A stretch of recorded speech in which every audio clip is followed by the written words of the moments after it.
Le but principal, c'était que les gens mangent confortablement assis un vrai repas. Ensuite, c'est de les avoir vus toujours dans la tristesse, manger tout seuls. On voulait les rapprocher et créer un peu de lien, qu'ils arrêtent d'être séparés et manger tout seuls, chacun dans leur coin. Donc ce qu'on fait, c'est qu'on met un système, on met un grand plat et on met 4 personnes ensemble pour partager ce plat ensemble, de façon à ce qu'ils puissent communiquer chacun. Et comme ils viennent tous d'un milieu plus ou moins, ils sont tous en précarité, ce qui fait, c'est qu'ils se laissent aller librement à un échange. Ou d'infos, ou de tuyaux pour pouvoir ou dormir bien cette nuit, ou après ils échangent.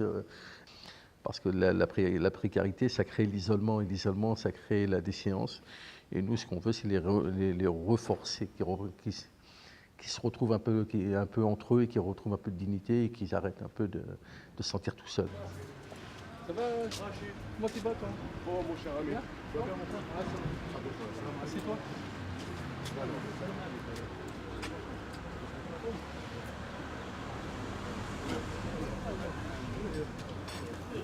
Mon papa était hospitalisé à la Riboisière. Et en sortant, en allant voir mon père un soir, et en sortant, j'ai vu des gens sur le métro, comme ça, avec des sandwichs, assis. Et j'ai dit, bon, on n'a pas le droit de laisser ça comme ça. Et puis, voilà, j'ai cherché qui donnait à manger, comment et comment on pourrait faire. Et puis, j'ai rejoint des associations qui distribuaient des repas. Et on a l'association des parents d'élèves maghrébins de France, dans le quartier, qui le distribue uniquement, malheureusement, pendant le ramadan. Parce que c'est pareil, hein, ça coûte énormément d'argent. Et pendant le ramadan, on a une partie de la population qui est beaucoup plus généreuse que le reste du temps.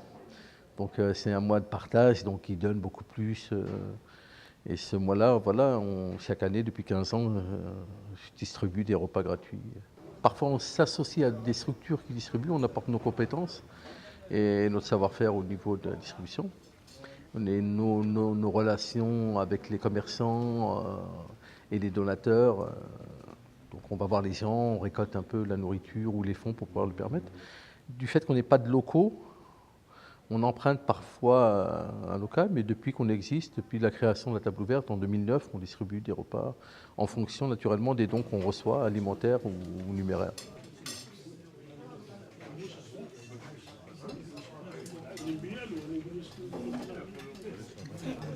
Les donateurs, au fur et à mesure qu'ils passent, il y a des voisins qui donnent un plateau d'œufs, un peu de viande, ils s'intéressent, ils demandent, et on fait une liste des aliments qu'on a besoin.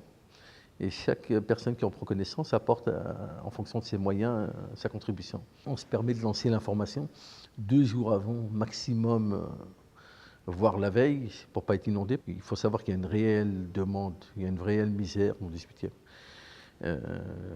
90% des gens, ils sont allés, on va dire, entre Château-Rouge, La Chapelle et la rue Mira. Hein. Ces gens-là qui viennent manger, ce pas des gens qui prennent le métro, qui viennent... puisqu'on lance l'information aux alentours. On a 5-6 personnes à qui on dit il y a un repas demain, en sachant que ça va faire boule de neige et avalanche, et puis on va récupérer du monde. Et aussi, ceux qui mangent, dès qu'ils sortent, s'empressent d'aller voir leurs amis, en leur annonçant la nouvelle, ce qui fait qu'on évite submerger. Mais c'est les gens du quartier. Il y a ceux qui viennent des hôtels meublés, il y a ceux qui sont retraités, mais comme à l'époque, les gens mouraient à 60 ans, 65 ans. Il y a ceux qui ont arrivé à 80 ans maintenant, mais qui ont toujours une retraite de 500, l'équivalent de 5000 francs d'époque, ça fait 700 €. Et quand ils payent 400 €, voire de 350 à 400 € de loyer, ils se retrouvent avec vraiment un minimum. Il y a les jeunes qui n'arrivent pas à trouver de boulot.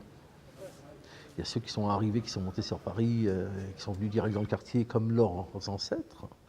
Il y a ceux qui sont venus parce qu'à Barbès, il faut savoir que c'était le lieu de rencontre des immigrés. Ceux qui venaient d'Afrique noire ou du Maghreb, leur lieu de rencontre, c'était Barbès. Donc il y a tous ceux qui sont là et qui n'arrivent pas à bouger parce qu'ils arrivent quand même à trouver une certaine solidarité auprès des habitants. Le minimum, c'est 80 repas. C'est le minimum. 80 à 150 repas. Après, c'est au-delà de nos moyens. Ils sont pas pareils, ou à la maison, ou chez moi, ou chez des amis ou de la famille qui ont des grandes cuisines et qui sont habitués depuis le temps. C'est toujours les mêmes qu'on sollicite et qui se prêtent au jeu avec plaisir. Et c'est fait en intérieur dans les appartements, avec des moyens assez conséquents pour ça. Et ils le font bénévolement, naturellement. En fait, on est devenu une équipe depuis la distribution des repas. On se retrouve à chaque fois qu'on a besoin, et chaque fois qu'il y a un repas distribué, je les appelle, et ils viennent et ils sont là. Et c'est eux-mêmes, quand ils réunissent suffisamment de fonds pour en distribuer, qu'ils m'appellent pour me dire voilà, Rachid, on envoie un repas, on a récupéré suffisamment d'argent pour envoyer un repas et on met en place. C'est les habitants du quartier ou des bénévoles de l'association. Quoi qu'il arrive, c'est les gens du quartier. Il faut savoir une chose, c'est qu'en moyenne, ça dépasse jamais 150 €. C'est pas excessif du tout, contrairement à ce qu'on pourrait croire. Pour donner 150 repas, on a besoin de 150 €. Et on fait asseoir les gens pour 150 € et on les fait manger.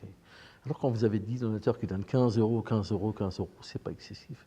En sachant qu'il y a des commerçants qui donnent une partie des légumes des fois, ou qui donnent une partie de la viande, ou qui font un tarif vraiment préférentiel. Donc c'est pas si difficile que ça.